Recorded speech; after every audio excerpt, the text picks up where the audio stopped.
Hey guys, welcome back to another video. It's a Star Wars nerd here, and today I have another Mandalorian Season 2 theory for you guys.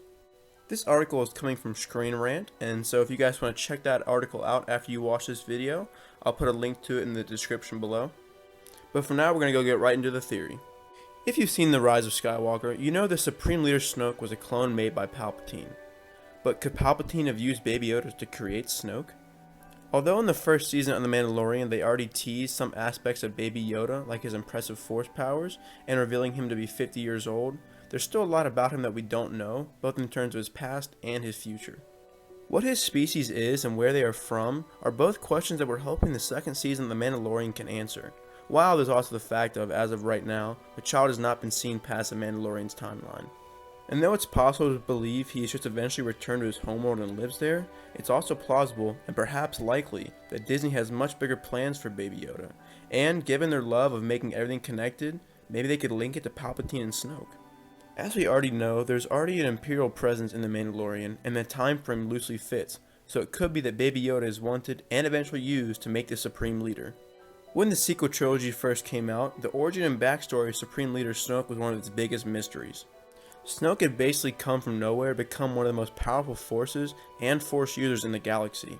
That's not the kind of thing that just happens out of nowhere, except in the case of Snoke, it kinda was. In The Force Awakens, Snoke was kept a huge mystery, and then surprisingly killed off in The Last Jedi. With fans speculating about who Snoke was and where he was from for the longest time between The Force Awakens and The Last Jedi, this was very surprising to fans and very disappointing. Since The Last Jedi kinda dodged the questions about Snoke, it was then left to The Rise of Skywalker to provide some explanation for who Snoke was. While The Rise of Skywalker doesn't go very deep into it, it does briefly reveal Snoke's origin as being one of the many clones Palpatine has on Exegol. The film offers no explanation beyond showing several Snokes in a vat, confirming that he's always been a puppet of Palpatine's, with a very minimal amount of free will, given he had his own force powers and controlled his actions somewhat, all in the service of the Emperor, of course.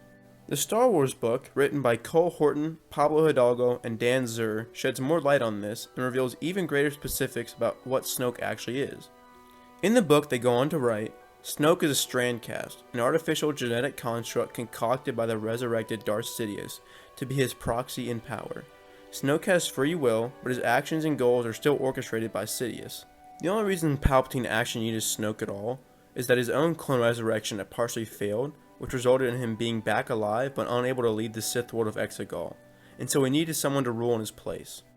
But even that doesn't make sense of how Snoke was able to work in the first place.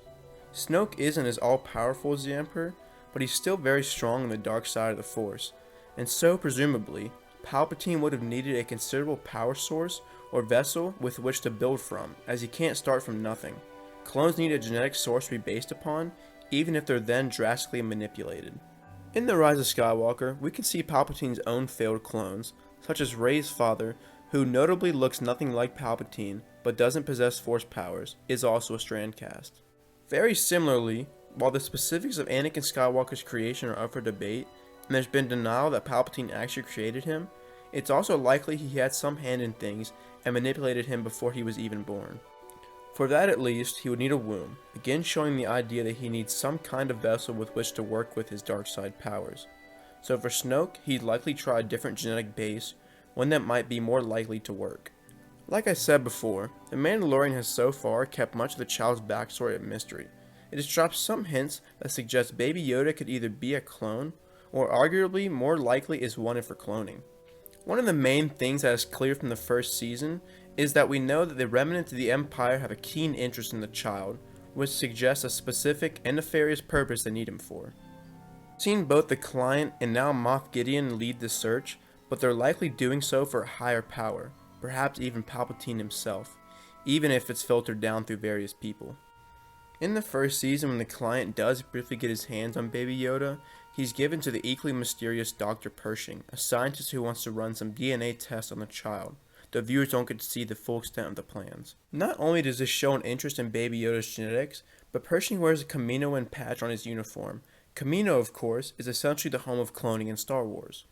As we saw in Attack of the Clones and the Clone Wars series, it was the Kaminoans who made the clone troopers who'd eventually carry out Order 66, and so if Pershing is one of or linked to them, then it strongly suggests cloning is in the cards for Baby Yoda. The Star Wars book that I talked about before has provided more evidence that Baby Yoda will be used for cloning. In the book, they go on to talk about cloning by stating, rumors spread of Imperial attempts to create clones of unique species. So far, there have only been 3 of Yoda's species shown in Star Wars canon, that being Yoda, Yaddle, and the Child. You could argue that they are the rarest species, and that's before even considering the strong possibility that Baby Yoda is the last of them. With Yoda dying in Return of the Jedi, and also Yaddle possibly being dead, then this could mean that Baby Yoda truly is unique. It would make sense that what remains of the Empire would want to use that. After putting all the pieces we know together, then it is plausible, no matter how much people might not want it to happen, that Baby Yoda ends up being cloned in order to create Snoke. Although Baby Yoda might not be a clone, there's certainly a very big interest in cloning his DNA, which isn't all that surprising given how special he is. Another interesting aspect to consider is that in The Mandalorian Season 1, Din Djarin posts that the child could have actually been a Strand cast himself. Quill rejects this notion, having worked in the Gene farms, and believing that Baby Yoda isn't a clone. But it seems more than a coincidence that the term once suggested for the child has now been used to describe both Snoke and Rey's dad, 2 Strand casts created by Palpatine. Even more things to consider is that Palpatine himself is still around at this point. He may be trapped on Exegol, but he's still putting various plans into motion, and it's possible, maybe even likely, that Moff Gideon is working for him. This all makes sense that the Emperor would want Baby Yoda. Not only is he powerful and unique, but Palpatine has been kidnapping Force-sensitive children since the days of the Clone Wars, with the aim of turning them to the dark side. It's even possible he's known about Baby Yoda this whole time, since Child was born in 41 BBY, the same year as Anakin. So, after hearing all this, if Palpatine, still trapped in Exegol and needing to create a new clone that can do his bidding for him, were to get his hands on Baby Yoda, he'd have the perfect vessel from which to manifest a Strand cast. The child has been shown as very strong in the Force, and he's still very young, which should in theory make him an ideal genetic base for such a clone to be created. One argument you can make, of course, is that Snoke looks nothing like Baby Yoda, but there would have to be lots of dark side science and meddling involved in order to turn a being of light into one of evil, used to rapidly grow Snoke and twisting his body and face, perhaps mixing it with some other DNA to help make sure the body can hold the Force power in a way Palpatine's clones could not. Putting aside whether this should happen, it does make some narrative sense for The Mandalorian and Star Wars as a whole to do this. Jon Favreau has previously teased The Mandalorian exploring the First Order's rise, and this would be a way of doing that, which is still connected to the core characters of the show. This could help in explaining what becomes of Baby Yoda, and fill in the blanks of Snoke's origins.